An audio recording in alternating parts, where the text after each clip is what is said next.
Ubutegetsi. Izayi igice cya gatatu. Ubutegetsi budafashe i Yerusalemu.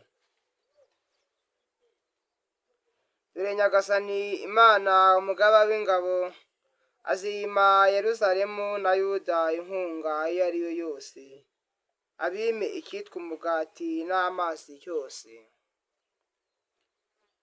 Abagomwe intwari n'ubutabazi, umucamanza n'umuhanuzi, umupfumu n'umukuru w'umuryango, umukuru w'ingabo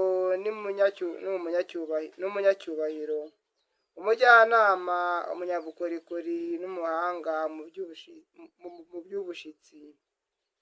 Nzabaha abasore ho abatware, bazategekwa n'abana bato.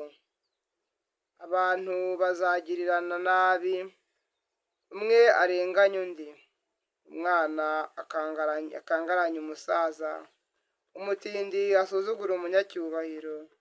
Umuntu azafata umuvandimwe wo mu nzu ya se agira ati: ubwo wowe ufite umwambaro utubereye umutware, n'aya matongo aba ari wowe uyategeka. Nuko undi azatera ejuru ati: sinshoboye kubabera umukiza. Iwanjye nta mugati nta n'umwambaro, ntimushobora rero kungira umutware wa rubanda. Yerusalemu iradandabiranye, naho Yuda iratembye. Amagambo n'ibikorwa byabo bibangamira Uhoraho, bigasuzuguza ikuzo rye.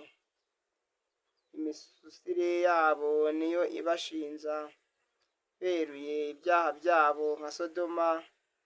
Ntibakibisha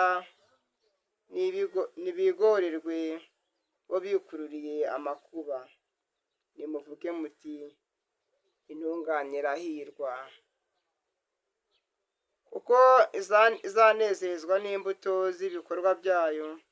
Umugome agushije ishyano, kuko azahanwa hakurikijwe ibikorwa bye. Umuryango wanjye urenganywa n'umwana, ugategekwa n'abagore. Mu muryango wanjye abagutegeka barakuyobya, bakakunyuza inzira itaboneye. Uhoraho arahagurutse ngo ace urubanza, ahagaze ngo ashinje amahanga. Uhoraho agiye gucira imanza abakuru n'abatware b'umuryango we. Imwebwe mwayogoje umuzabibu murawutsemba, kandi mubitse mu nzu yanyu imicuzo y'abakene. Iki gituma mushikamira umuryango wanjye, kandi mukanyukanyuka abakene. Uwo ni Nyagasani Uhoraho, umugaba w'ingabo ubivuze. Abagore b'abibone b'i Yerusalemu.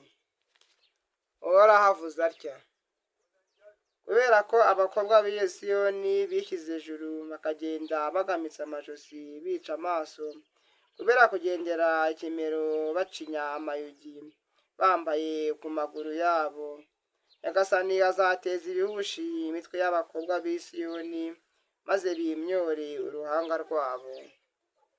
Uwo munsi Nyagasani azambura imirimbo yose, amayugi, inigi n'ibirezi, amasaro, ibitare n'ibitambaro byo mu mutwe, ingori n'imikufi, imikandara iboshye,